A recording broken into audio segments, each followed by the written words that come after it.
अस्सलामुअलैकुम, मेरा नाम डॉक्टर अज़हरुद्दीन है। उम्मीद है आप सब खैरियत से होंगे। आज मेरी मुलाकात हुई डॉक्टर फ़ाइज़ा से, जो कि जिन्ना हॉस्पिटल में साइकेट्री डिपार्टमेंट में एज़ अ रेज़िडेंट काम कर रही हैं। मैंने उनसे पूछा कि फ़ीमेल डॉक्टर्स के लिए साइकेट्री एज़ अ फ़ील्ड कैसी है, क्योंकि फ़ीमेल डॉक्टर्स को ऑब्वियसली अपनी फ़ैमिली लाइफ भी मैनेज करनी होती है और साइकेट्री में कुछ पेशेंट्स के बारे में परसेप्शन होता है कि वो ना सिक्योरिटी थ्रेट है। तो इस एनवायरनमेंट में फ़ीमेल डॉक्टर्स किस तरह से काम करें, तो ये 2 पॉइंट्स मैंने उनके सामने रखे। लेट्स सी उन्होंने आगे क्या जवाब दिया। फीमेल डॉक्टर्स के लिए फील्ड जो है किस तरह मतलब आपके नज़दीक है, क्योंकि फीमेल डॉक्टर्स की ज़ाहिर है कि अपनी फैमिली लाइफ भी होती है और प्लस ये कि टेम्परामेंटली भी उनको डील करना होता है पेशेंट्स के साथ। कई बार हो सकता है, ये मेरा अपना परसेप्शन है, कि सिक्योरिटी इशू भी आ जाता होगा specially in tertiary care hospitals में ना। तो फीमेल डॉक्टर्स को जो है आप क्या एडवाइस करेंगी इस फील्ड में, वो मतलब कहाँ स्टैंड करती है साइकेट्री? मैं पर्टिकुलरली फ़ीमेल डॉक्टर्स को नहीं, मैं हर डॉक्टर को ये एडवाइस करूँगी कि अपनी इंडिविजुअल असेसमेंट करें और ये डिसीजन आपकी अपनी इंडिविजुअल प्रेफरेंस पे बेस करता है। आप कितना इन्वॉल्व होना चाहते हैं और आपका थ्रेशोल्ड क्या है कुछ भी बर्दाश्त करने का, उसके बेसिस पे ये डिसीजन लें।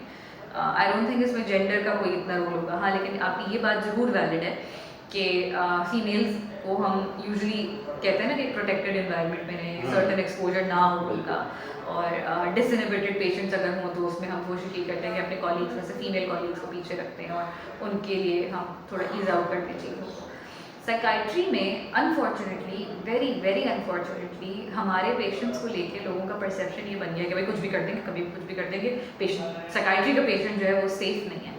It is the opposite actually. Psychiatry के पेशेंट्स में अब्यूज़ होने का चांस या एक्सप्लॉइट होने का चांस ज़्यादा होता है। साइकाइट्री का पेशेंट वायलेंस का परपेट्रेटर हो, उसका चांस 5% से भी कम है। There is only 5% of the patients in psychiatry overall जो कि अग्रेसिव हो सकते हैं और जिन्हें आपको रिस्ट्रेन करने की ज़रूरत पड़ सकती है। Other than that, psychiatric patients are the ones who are usually victims of abuse and violence. तो स्टेटिस्टिक्स तो कम्प्लीटली ऑपोजिट है, फैक्ट्स कम्प्लीटली ऑपोजिट हैं। अच्छा कि आपने इस चीज़ को एड्रेस किया, तो ये मिथ भी बस्ट हो जाएगा। फीमेल डॉक्टर्स को मैं ये एडवाइस करूँगी कि आपने कहा ना 2 एस्पेक्ट्स हैं, एक तो फैमिली लाइफ के एस्पेक्ट से और इन जनरल सब चीज़ों को लेके चलने के एस्पेक्ट से, और दूसरा एस्पेक्ट उनकी अपनी सिक्योरिटी है। तो पहले हम फैमिली एस्पेक्ट्स को एड्रेस कर देते हैं। नो डाउट उसके लिए psychiatry as a field surgery वाली इमरजेंसी नहीं है। ऐसा नहीं है कि you have to be 24/7 on your toes, इस तरह का नहीं है। बट हाँ, जिस अमाउंट तक और जितने अमाउंट ऑफ टाइम आप अपना हॉस्पिटल में या अपने क्लिनिक्स में स्पेंड कर रहे हैं, उस टाइम तक ये फील्ड आपको मुकम्मल तौर पे एंगेज करके रखेगी और आपका अटेंशन जो है वो कैप्टिवेट करके रखेगी। तो उस लिहाज से तो हाँ, there is a certain time जिसके बाद आप घर जाएंगे और आप अपनी फैमिली को टाइम दे पाएंगे। बस हाँ, ये चीज़ अगेन ज़रूर है कि अगर आप एक कंपैशनेट और एक एम्पैथेटिक साइकाइट्रिस्ट हैं, साइकाइट्री रेजिडेंट हैं, तो आप कंपैशन फटीग वाली चीज़ को एक्सपीरियंस ज़रूर करेंगे, जिसके लिए आई वुड एडवाइस कि not just psychiatry residents, all of us, all the residents should once in a blue moon, once in a while, visit a therapist for catharsis, visit a friend, talk to a friend, form a group of like-minded friends और वहाँ बैठ के अपना catharsis ज़रूर करें।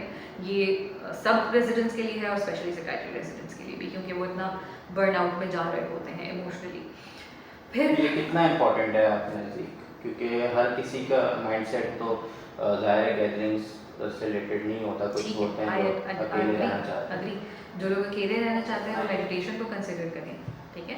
और meditation से मेरी मुराद, मैं इसलिए मेडिटेशन का वर्ड इस्तेमाल कर रही हूँ कि कोई एक पर्टिकुलर रिलीजियस एक्टिविटी नहीं, मेडिटेशन इन जनरल। हम नमाज के बाद अगर थोड़ी देर बैठते हैं और वहाँ बैठ के और फिक्र करते हैं और रिलैक्स करते हैं, जिक्र करते हैं, that is part of meditation. हम अगर योगा करने की कोशिश करते हैं, दैट इज़ मेडिटेशन। किसी भी फॉर्म में बैठकर रिफ्लेक्ट करना, इंट्रोस्पेक्ट करना, उसे अपने रूटीन में शामिल करें। पॉज लें, दिन में छोटे छोटे पॉजेज लें और रिलैक्स करके इंट्रोस्पेक्ट करें, रिलैक्स करके सिचुएशन को दूर बैठ के, जो भी सिचुएशन आपको लग रहा हो ना कि अब हाथ से निकल गई है और पूरा वर्ल्ड इस वक्त खड़ा हुआ है, खुदा न खासा पेशेंट्स कोलैप्स हो रहे हैं, सब कुछ हो रहा है, take a step back, take a deep breath and analyse it from a bit of a distance. Frame a flow chart in your mind, अपने जहन में स्टेप्स बनाएं, ये चीज़ें करनी है ऑब्जेक्टिवली, और फिर उसे अप्रोच करें। शायद आपके लिए अप्रोच करना उस वक्त आसान हो। ये तो हो गई उस एस्पेक्ट से बात। फिर आपने सिक्योरिटी का एस्पेक्ट एड्रेस करने के लिए कहा। in my 3 years of training and the final year that I'm going through, I've never felt threatened, honestly. Speaking for myself only, I've never felt threatened. I will quote an incident जिससे कि आपको शायद आपका ये point address हो. हमारी जैसे मैंने आपसे बताया ना कि नाइट कॉल्स होती हैं और 24 आवर कॉल्स होती हैं, तो on a similar night call जब मैं अपनी ER शिफ्ट कर रही थी, हमारा नीचे ER रन करता है और इन पेशेंट्स के लिए हमारे पास फ्लोर पे डॉक्टर्स होते हैं, टीम इस तरह डिवाइडेड है. तो I was on my ER shift in the psychiatry ER downstairs and I was approached by a patient जो कि उस वक्त प्रॉबेबली इंटॉक्सिकेटेड होगा. और उस वक्त अगेन साइकाइट्री में टीम बहुत इंपॉर्टेंट है ना, तो हमारे पास जो नर्सिंग स्टाफ है, हमारे पास जो सिक्योरिटी स्टाफ है, उनको भी हम गाइड करके रखते हैं और दे आर ऑल्सो गाइडेड कि उन्हें कहाँ पे किस तरह अप्रोच करना है. तो जब उन्होंने नोटिस किया कि उनके पास एक ऐसा पेशेंट है जो कि प्रॉबेबली अग्रेसिव हो सकता है या एजिटेटेड हो सकता है, तो they were on their toes, but you never make the patient uncomfortable beforehand. आप पहले से कुछ नहीं करते. द पेशेंट सैट डाउन, उन्होंने जो है वो अपना तारुफ नहीं कराया. They kept on banging on the table, they kept on trying to get on to the table and I was on the other end of the table. इसमें फिर साइकाइट्रिक सिटिंग बहुत इंपॉर्टेंट है कि door should be approachable for the doctor and the patient equally.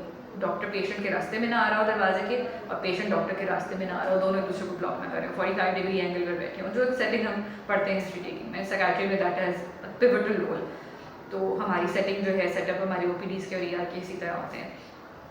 दो जब वो मेरे सामने बैठकर प्रॉबली इंटिमिडेट करने की कोशिश कर रहे थे उस वक्त, not just a psychiatry female resident but anywhere a female resident or a doctor should be confident within themselves. उनको अपने ऊपर ये यकीन होना चाहिए और अपनी बॉडी लैंग्वेज से भी वही कॉन्फिडेंस एग्ज्यूट करना चाहिए कि no matter what you do right now in this room, I am in charge of this conversation, of this interaction.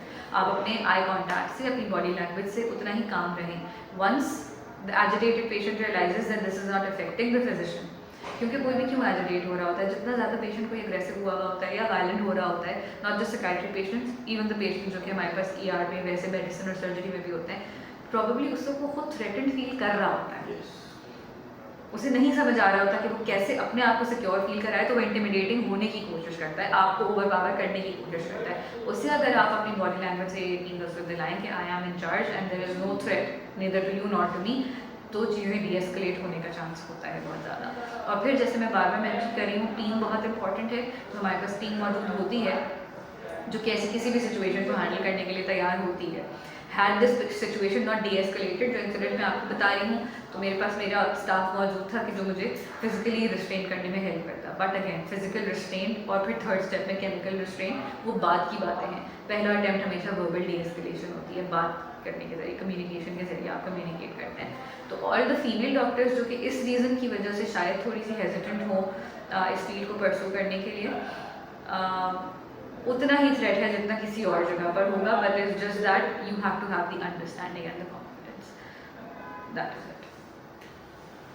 Thank you doctor Faiza, आपने जितने भी पॉइंट्स रेज किए और जो भी मिसकंसेप्शन थे उसको क्लियर करने की कोशिश की. और आई होप कि जो वीडियो है ये हमारे व्यूअर्स तक जो है काफ़ी हेल्पफुल उनके लिए रहेगी. और क्योंकि साइकेट्री से रिलेटेड मैं समझता हूँ बहुत ज़्यादा अवेयरनेस की ज़रूरत है, और इस फील्ड को हम जितना ज़्यादा मैं समझता हूँ कि नॉर्मलाइज करेंगे, उतना ज़्यादा जो है इस फील्ड की तरफ और ज़्यादा लोगों का जो इंटरेस्ट है वो मल्टीपल टाइम्स होता जाएगा. सिर्फ ऐड नहीं होगा बल्कि मल्टीप्लाई होगा.